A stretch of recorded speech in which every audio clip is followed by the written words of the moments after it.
And so basically, this surah has 53 ayats, and it was revealed in Mecca. The Holy Prophet ﷺ said that the one who recites this surah will be from among those people on whom the angels send salutations and pray for their forgiveness. It is narrated from Imam Jafar as-Sadiq alayhi salam that whoever recites this surah will be raised on the day of reckoning with a face as bright as the full moon, and he will be told, "You are from those who used to recite Ashura. If you knew the reward for this, you would never have felt tired of reciting it." The angels will then be ordered to take him to Jannah, where he will find the palace made of red rubies. There will be two houris and 2,000 slaves in that palace.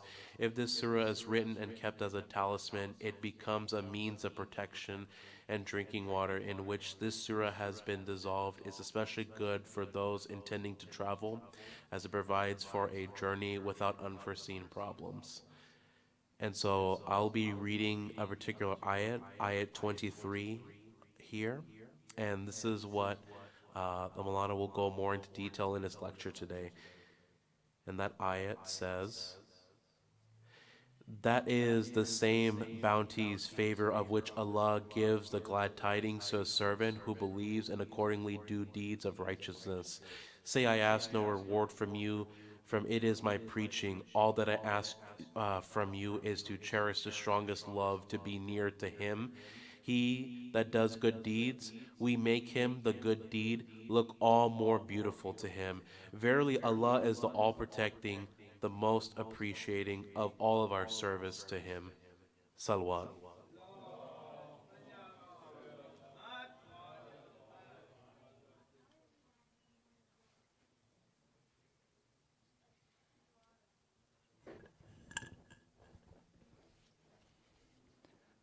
Thank you, brother. Tonight is the night of Abul Fadl Abbas. So I would like to request Dr. Syed Naqvi to take the pulpit and address the crowd. But Muhammad wa ali Muhammad salawat.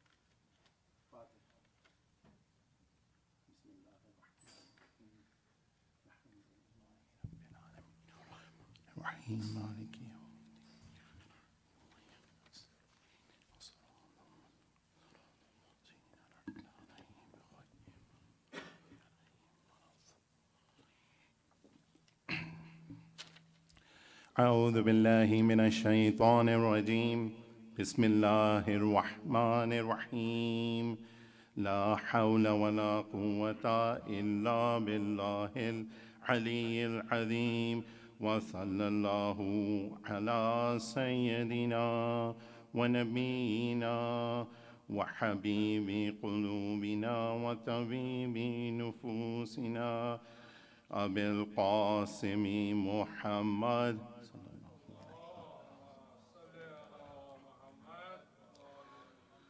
وعلى آله الطيبين الطاهرين المعصومين ولعنة الله على أعدائهم أجمعين.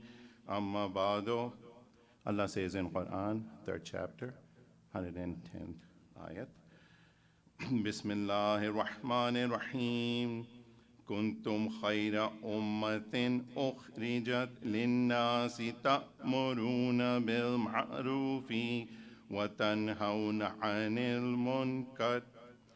You're the best amongst nations, and the sign for you to be best is that you do Amr bil Maruf and Nahi Anil Munkar.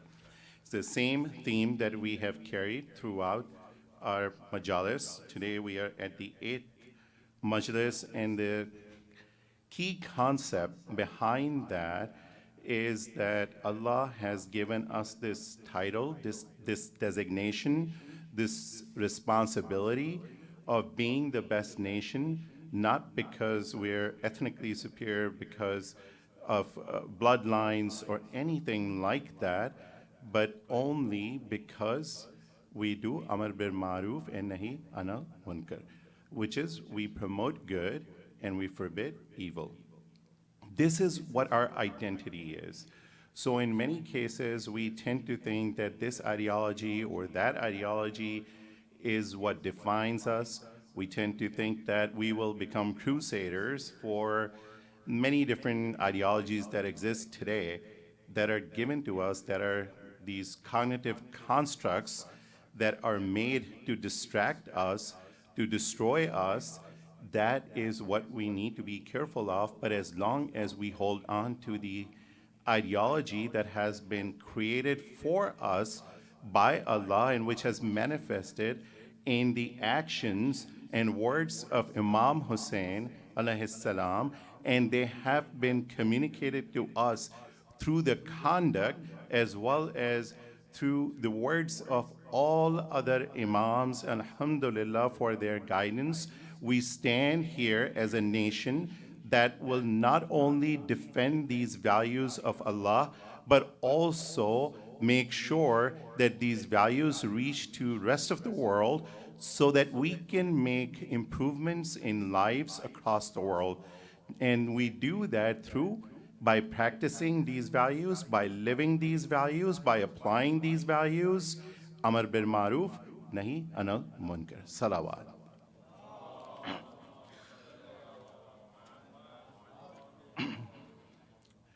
So all these alternative systems, such as authoritarian liberalism, this is a term that I'm giving you to keep that in mind. This is authoritarian liberalism. You may not have heard that term. Perhaps I coined it, perhaps I may have read it somewhere, I do not recall. But what brings to mind is this concept of liberalism, which is created, as I mentioned to you, through this process of these are our values, whether we check or we prove that they work or not, we somehow create standards for those, against those, and then we start applying for the rest of the world. And that's unfair to other societies. And I mentioned to you yesterday that if Islamic people, Muslims, can start creating their own reports for those kind of things, some indexes, for example, start thinking about hijab index, for example, or proper clothing index, and then start evaluating that, or modesty index, and start evaluating against different variables and say, okay, so who comes in number one, who comes in number two, who comes in number three, and then you can start creating this awareness that our values are also important. What about this value, this simple value of respect for holy scriptures, whether it's Bible, whether it's Torah, whether it's Quran? Why don't we create an index for that? Which country has the most respect for these holy scriptures, this tolerance, this respect for religious values? And then where do you think Denmark and Sweden would fall? All the way at the end, right? But right now, because the other side of values are becoming standard, they will come in as the top countries in some kind of human rights and values and all that. But we say it's the other way around. We say these holy scriptures are important. They serve purpose. They represent values of the Creator, of God, of Allah. And these scriptures should be respected. So if you don't respect them, it doesn't matter how you define yourself or your human rights and all that, you will fall to the end. You will be the 70th, 80th country in this index that we will create. That's the concept that I was trying to give you yesterday. Hopefully it resonates, that image, that mindset, and younger people, you can rise up to the occasion and you can start creating these kind of indexes, these kind of reports, and work with each other and get guidance from other people to create these. That will create a revolution across the world based on our values, because now we will have reported that these are our values and these are the reports, and we will judge everyone just as others are trying to judge us and our values. Salawat.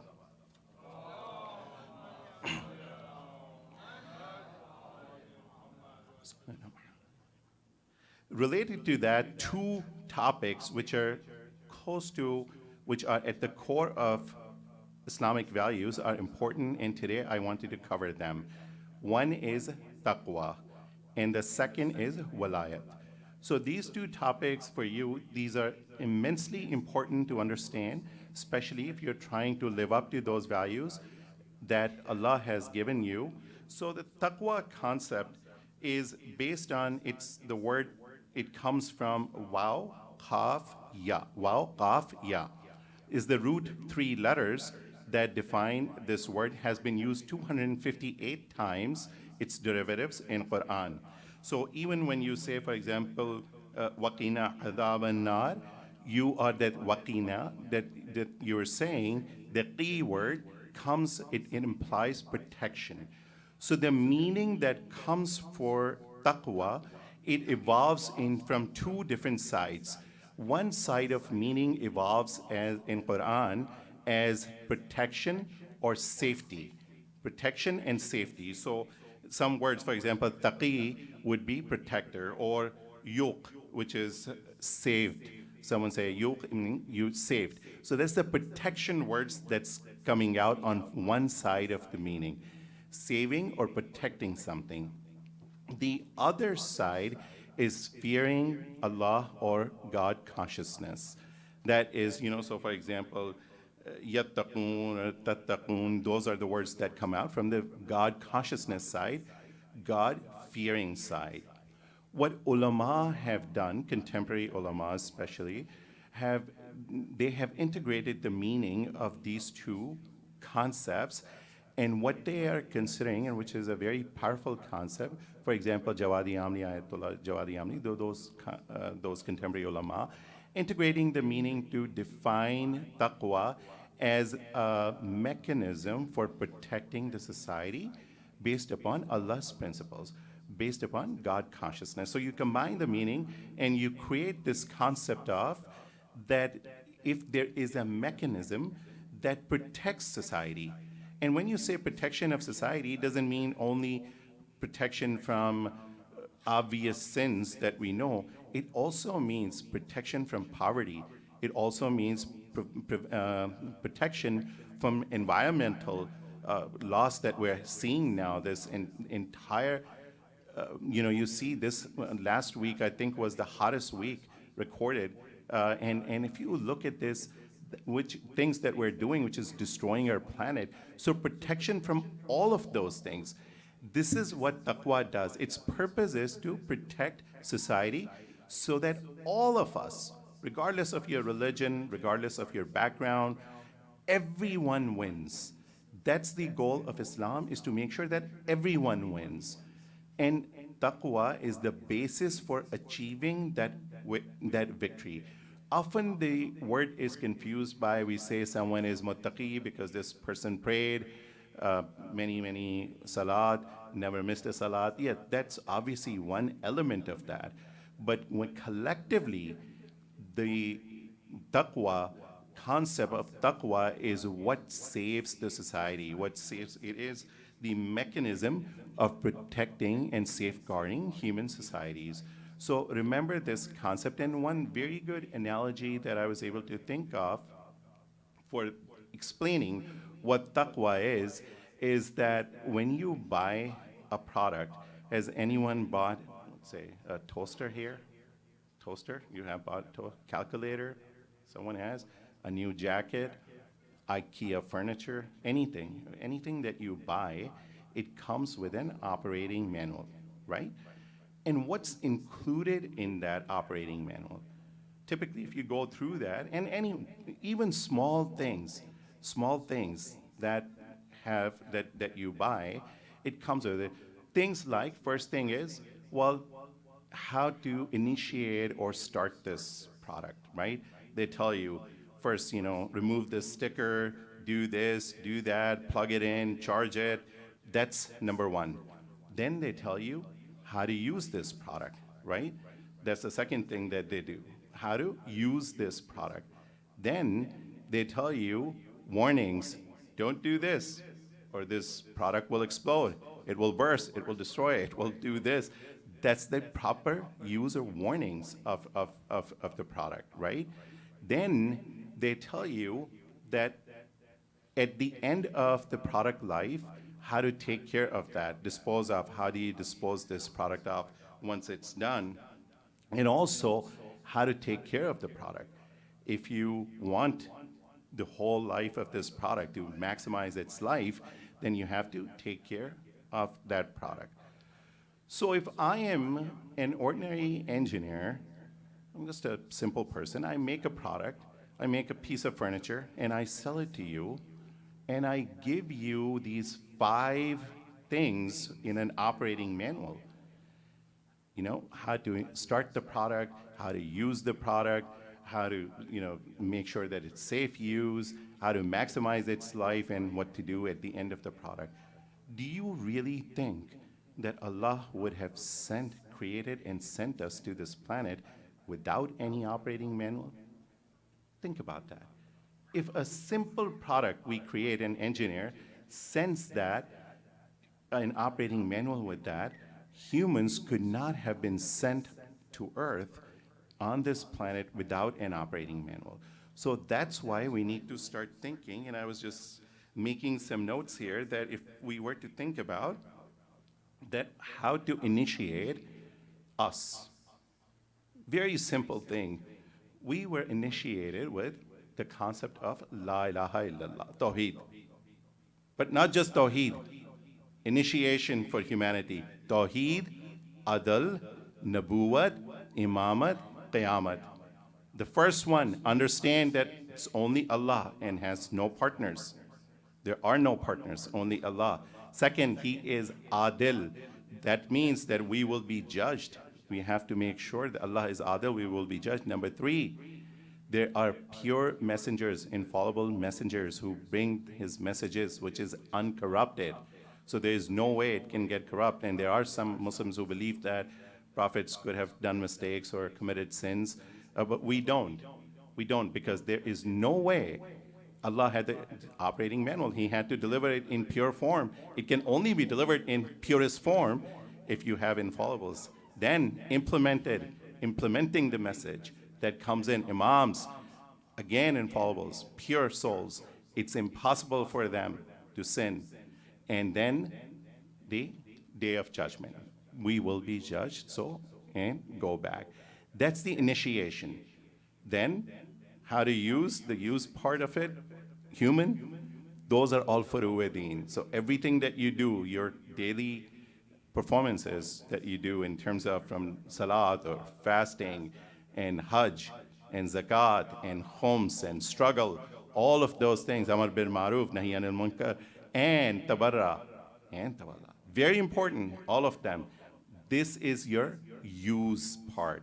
Warnings, don't turn munafiq, don't turn into being a munafiq, or fasiq, or fajr that we explained yesterday, or kafir. If you do that, then you go out. That's the warning that Allah has provided to us. Then, how to optimize the use of this product. Love Ahlul Bayt. That's what the ayat that he read was. We have been told, Prophet is saying that I don't want any return of all those things, efforts that I have done for you. The only thing that I want is for you to love Ahlul Bayt, and not just any love, mawaddat, which is the highest form of love possible. That is what we are being told. And the last part is, when the life ends of this product, well, hope for shafaat. That's what, if you do all those things, inshallah, you will receive help that's needed to get to Jannah. That is our goal. That's the operating manual that has been given to us. That's taqwa. So every time you think about taqwa, when someone uses that word, remember this analogy, that it is the operating manual that Allah has sent for humans to create the best possible society so that everyone wins. Everyone wins. Salawat.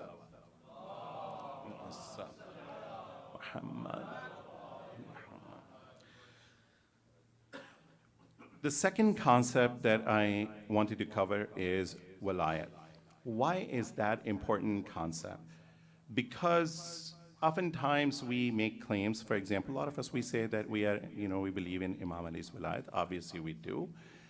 Or Aliyun Waliullah when we say, but when we ask, or even when we quote what the events of Ghadir, the word Mawla, and we often try to understand the meaning of that. I have been in certain situations where I have asked people. It wasn't clear for me also. It took a long time for this to become clear, this meaning. Even if you look at translations of Quran, this word wilaya or wali, they have different translations.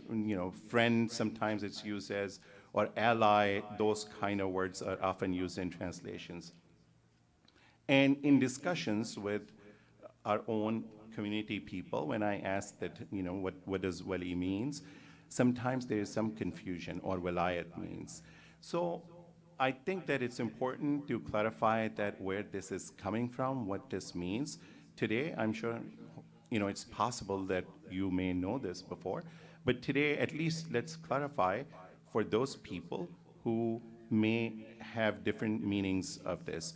And the reason why it's important to go to the root event is Ghadir, which is important to understand, in which Prophet is saying that if you consider me your Mawla, then Ali is your Mawla. So now we ask this question, that what does this word Mawla means? What was Prophet saying? Was he saying that if you love me, then you love Ali? Was he saying if you are my friend, then you should be friend with Ali? Is that what Prophet was implying? Now, we often miss, this sentence is told to us, but we often miss the one that preceded it, that was said before this. Prophet says to all these 100,000 plus people who are there, he asks a very important question. He says that, do you agree that I have greater authority on you, on your nafs, than you yourself? Prophet is saying. And then these people say, yes, we do. We believe that you, Prophet, have greater authority on our nafs than our own selves. So they are saying that.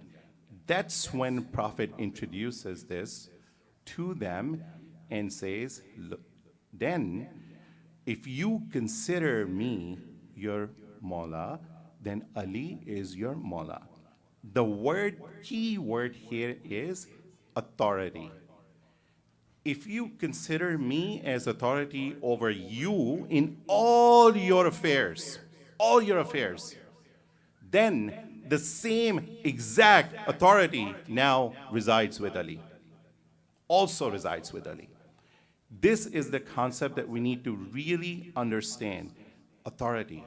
Prophet has authority over everything, all human affairs at that time of these believers. The same concept. Ali has same authority over you now. Whether it's political decision, social decision, economic decision, any kind of legal decision, Ali has same authority over you that I did. People at that time said, Bakhin, yes, we agree to that. Yes, this is great.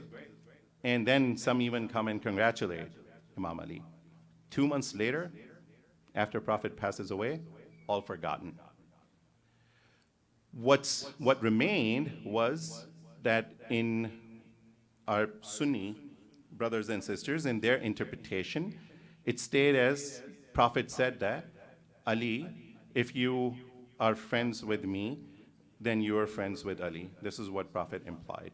And for a very long time, in certain circles of Shia, it was tashayyu. It was also this concept that if you love me, then you love Ali. There are ayats of love. The one that I just told you, which is that if mawadda ayat, is yes, there is those ayat in Quran and Prophet's own words that tell us that we must love in the highest possible love for Ahlul Bayt. But this particular incident is very much focused on authority over you. That authority part was forgotten. So caliphs are saying that I would have perished if Ali wasn't there. Well, in that case, you should have also remembered Prophet's instructions. Who has that right? So we can acknowledge that, yes, we would have perished if Ali wasn't there, but we're not willing to listen to Prophet who's telling us that he is the one who has that authority. That concept implies, and remember the first statement that Prophet made, which was about if you agree, if you believe that I have more authority over you than your own selves. That's the definition. So when we accept wilayat of Imam, we are saying, Imam, you have authority on ourselves more than we have authority on ourselves. Whatever you say, that those 72 in Karbala understood this. They stood up. Imam, you have more authority over us than our own selves. Combine the wilayat concept with everything else. In all matters, Imams have authority over us that Prophet did. Prophet is not the end of prophethood happened. Rasulullah sallallahu alaihi wa alihi wasallam, last prophet, Allahumma salli ala Muhammad. After he passed away, that authority has been passed to Imams. And so, when we think about Imam Mahdi, alayhi salam, say to yourself, one day I mentioned to you in one of these majalis, say to yourself, repeat that sentence to yourself, Imam, you have complete authority over me and my affairs, more than I have authority over myself. A big, deep concept to understand. Imam, I live for you. I live for you. And our centers, for some reason, somehow feel reluctant to say, Labbaika ya Mahdi. Can we say it 4 or 5 times? Labbaika ya Mahdi. Labbaika ya Mahdi. Labbaika ya Mahdi. Say it with full heart so that someone was just, I saw this email is going through, and people do that every year, somehow it happens, that someone said did this mathematical calculation that they're expecting that Imam Zahur will happen day after tomorrow in Makkah, and we're not supposed to say these things. This is totally improper. We are supposed to keep hope, not project time that it will be this or then. We can study the circumstances and we can say, okay, maybe it's possible, as signs that have been told to us. However, no precise timing. But then the thought experiment came to my mind that let's say, hypothetically speaking, if it does happen, in our hearts, in the deepest level in our hearts, if we have said those words, Imam, you have more authority over me than my own self. You will be called, inshallah. You will be called. As long as you live with this concept, the moment you start saying that I have more authority over myself and my affairs than my Imam does, you have now cut that.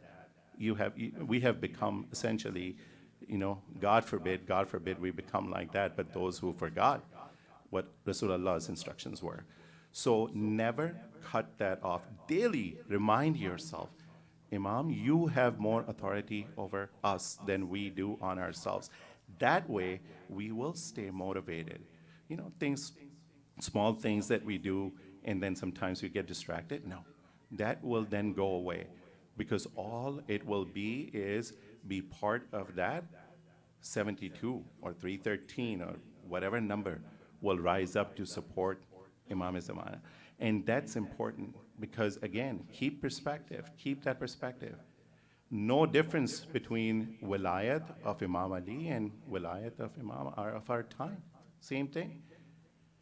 This is our responsibility. This is what we will be asked for, the question for, that did we do our part in this or not? Salawat.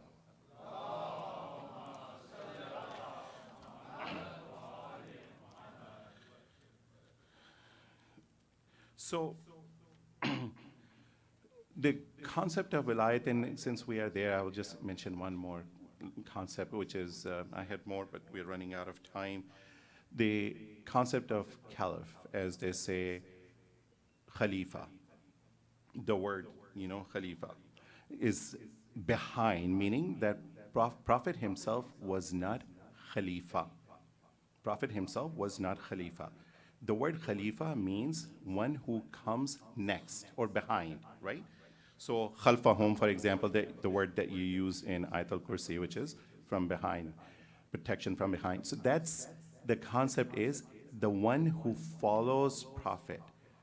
So when someone says that this person is caliph or that person is caliph, that is a political designation. But from a pure theological perspective, from principles perspective, from moral perspective, when Prophet himself is saying that Ali is the one who has authority, same authority as I do, by definition, that is who the first caliph is. That's it.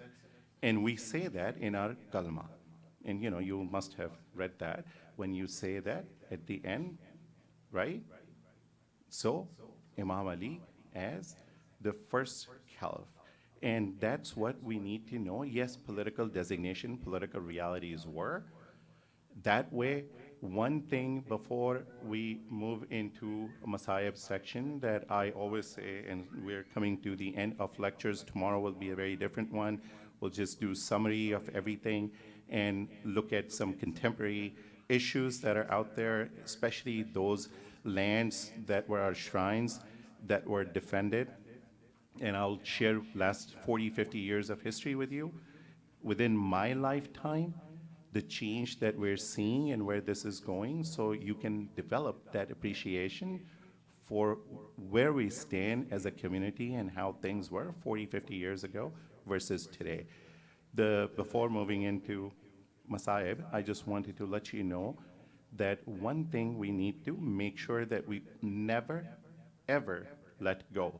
That is, we should never forget and we should never forgive those who killed Bibi Fatma, who murdered Bibi Fatma and her child.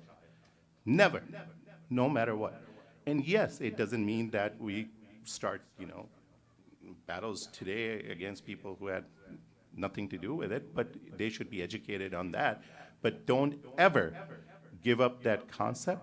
Never forget, never forgive. That's important, very, very important to remember that.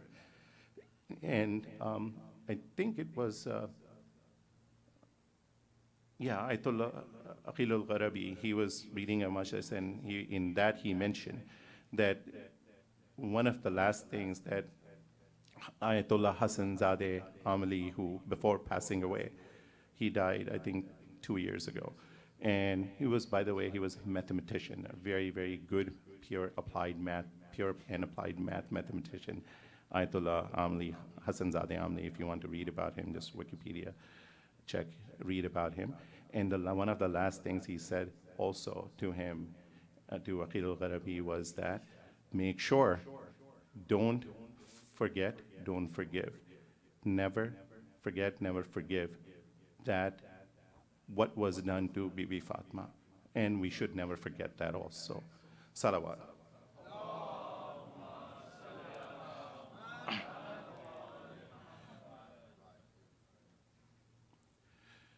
As Mohsin said, that today is the day for Hazrat Abbas.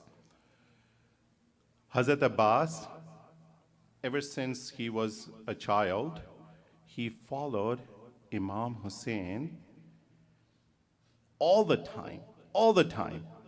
Hazrat Abbas also at Karbala, he's 36 years old, He's tall, he's strong, he's known for his courage, and he's known for his loyalty.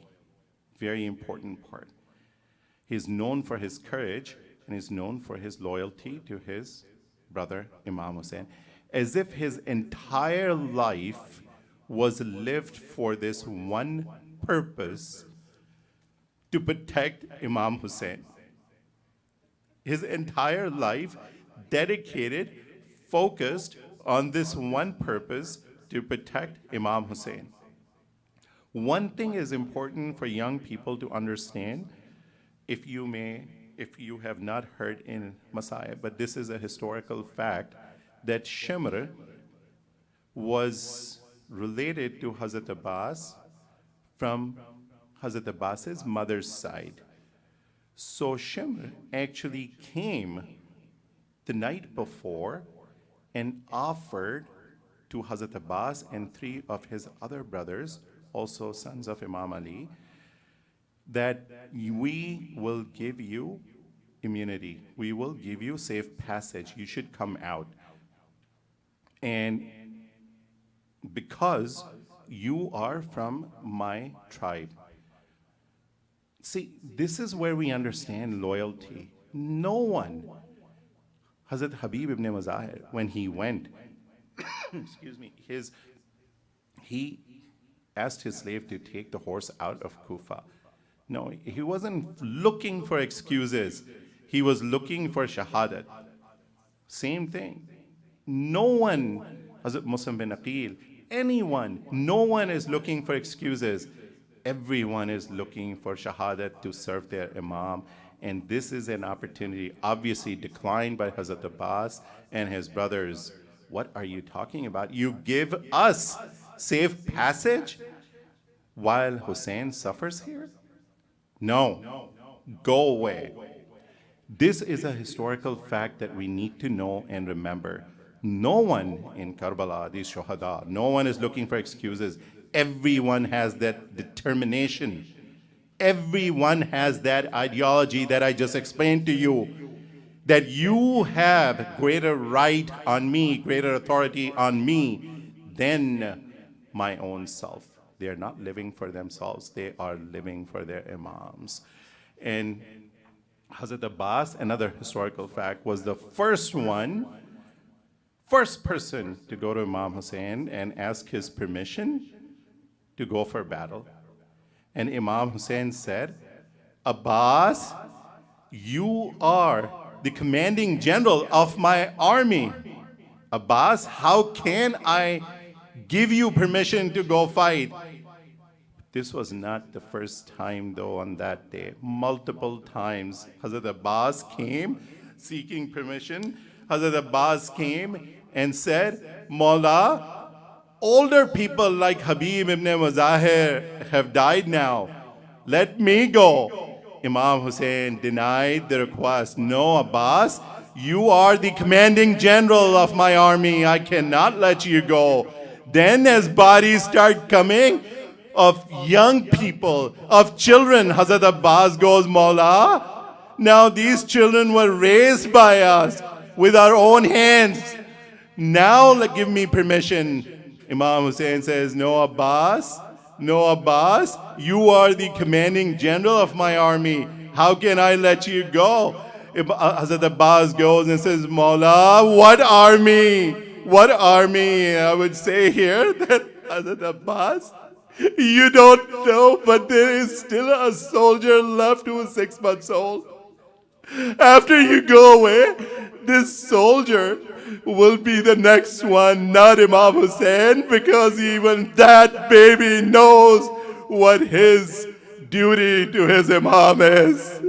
Hazrat Abbas then looks around, and a little girl, Sakina, is going from tent to tent looking for water.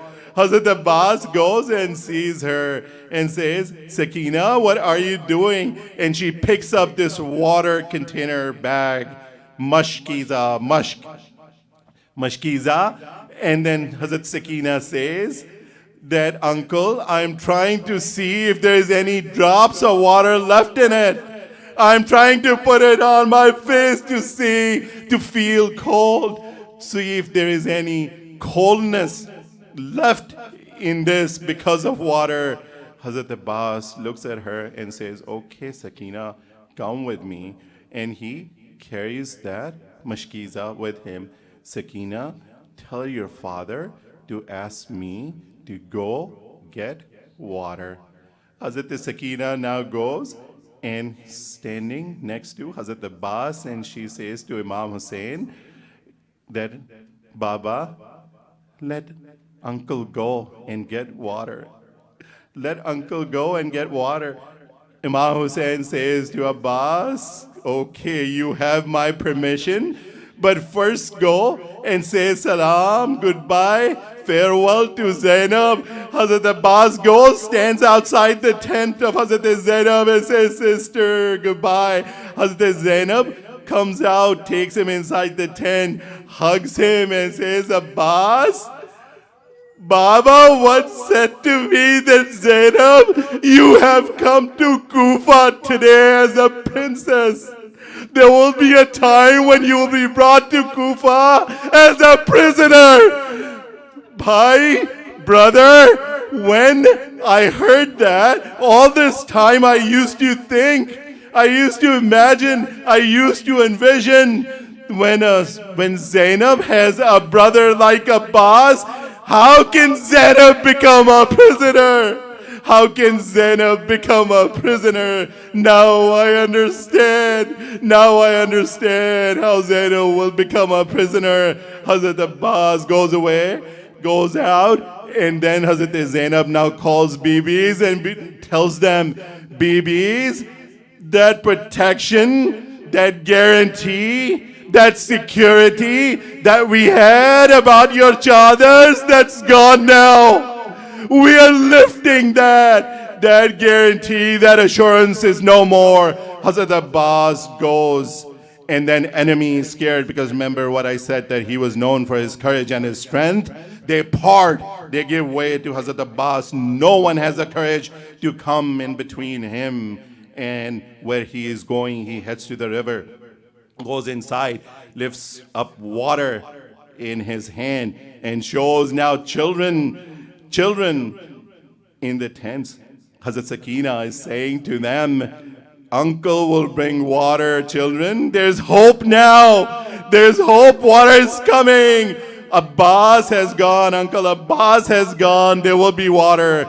Hazrat Abbas goes back, and then these people who were hiding, these cowards, they start shooting arrows from different places, and then one comes and hits who was hiding behind a tree, comes and cuts off one of the arms of Hazrat Abbas, the one that was holding the spear. Hazrat Abbas was holding a spear in one hand, he was holding his flag in the other hand, and the water container, the mashkiza, was in his neck. And then that one arm goes down. Then another person comes and takes out, he cuts off his other arm. Now the flag of Imam Hussein's army goes down. Hazrat Abbas is still holding the water container which has water in it. They start firing arrows on the water container to make sure that water starts leaking. There's no water that gets to the tent. Hazrat Abbas then falls down, but before he falls down, they shoot an arrow which hits in his eye, goes in. Now ordinarily, if an arrow hits a person, there's a natural response that you will try to take it out. But if you don't have your arms, if you don't have your hands, how are you going to do that? Hazrat Abbas falls down. That's what he says.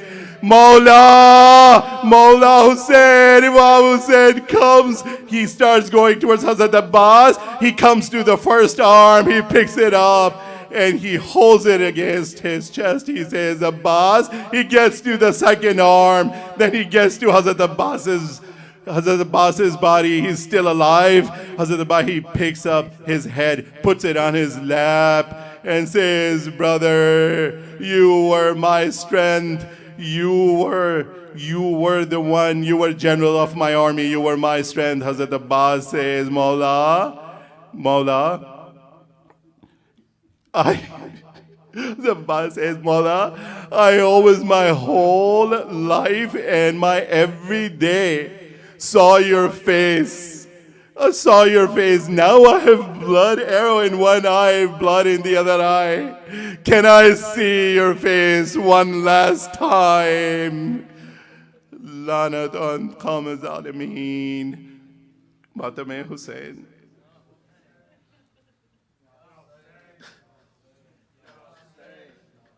Ya Abbas.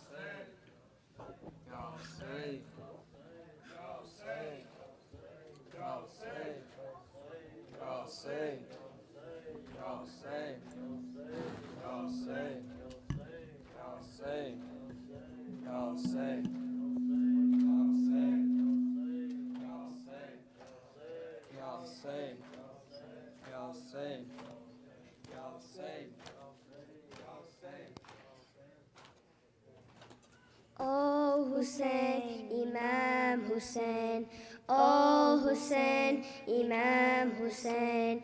Ya Mawla, Mawla, Ya Mawla, Mawla, Ya Mawla, Mawla, Ya Mawla, Ya Mawla, Ya Mawla, Mawla, Ya Mawla, Mawla, Ya Mawla, Mawla, Ya Mawla. I was sitting in my room with a thought on my mind. How grateful we are to have you, oh Hussein. And I thank you, Allah. And I thank you, Allah. I thank you, Allah. I thank you, Allah. Mawla, Mawla, Hussein. Hussein, Mawla, Hussein. Mawla, Mawla, Hussein. Hussein, Mawla, Hussein. Mawla, Mawla, Hussein. Hussein, Mawla, Hussein. Alhamdulillah. Alhamdulillah, MashaAllah, my Mawla is Hussein. I'm lucky to have a master like you. I'm lucky to have a master like you. I'm so thankful to Allah. Alhamdulillah, Alhamdulillah, MashaAllah, my Mawla is Hussein. Ya Mawla, Mawla, Ya Mawla. Mawla, Ya Mawla, Mawla, Ya Mawla, Ya Mawla, Ya Mawla, Mawla, Ya Mawla, Mawla, Ya Mawla, Mawla, Ya Mawla. You taught me how to live, Mawla, how to be kind and give, Mawla. You showed me how to be truthful, how to love and forgive, Mawla.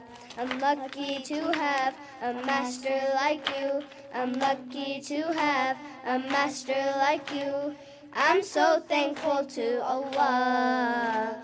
Alhamdulillah, Alhamdulillah, MashaAllah, my Mawla is Hussein. Ya Mawla, Mawla, Ya Mawla, Mawla, Ya Mawla, Mawla, Ya Mawla, Ya Mawla, Ya Mawla, Mawla, Ya Mawla, Mawla, Ya Mawla, Mawla, Ya Mawla. How strong was your faith and Iman? You gave everything for Islam. Your sacrifice loved by Allah. You are the walking, talking Quran. I'm lucky to have a master like you. I'm lucky to have a master like you. I'm so thankful to Allah. Alhamdulillah, Alhamdulillah, MashaAllah, my Mawla is Hussein. Ya Mawla, Mawla, Ya Mawla, Mawla, Ya Mawla, Mawla, Ya Mawla, Ya Mawla, Ya Mawla, Mawla, Ya Mawla, Mawla, Ya Mawla, Mawla, Ya Mawla. Oh Hussein, Imam Hussein. Oh Hussein, Imam Hussein.